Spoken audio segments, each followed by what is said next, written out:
What is a conspicuous absence, and how does it play into the book of Esther? Well, there are things that are absent or things that seem to be missing, but we often only notice when something is missing in order to show that it should be there, but it's not.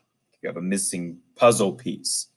A conspicuous absence, or when something is conspicuously absent, is when something is missing all the information seemingly requires it to be there, but yet it is not there.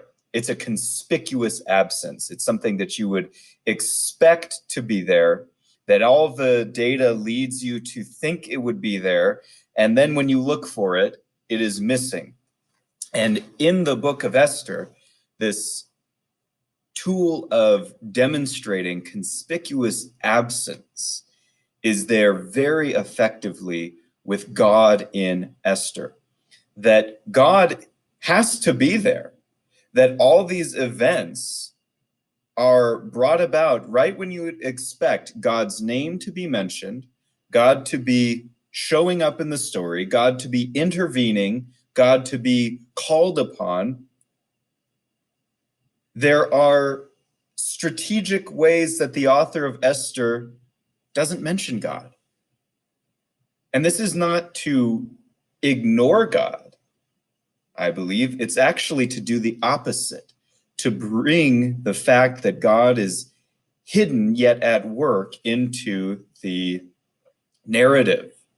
That Esther is not a cheesy Bible Christian movie that gets real preachy and it uses, in fact, it uses subtlety to demonstrate that even when God is seemingly the most not there, is actually when he is the most there, that he is, as Psalm 46:1 talks about, that he is very present with his people in time of trouble. He is overwhelmingly present, and that when God seems the most hidden, he is the most present and at work.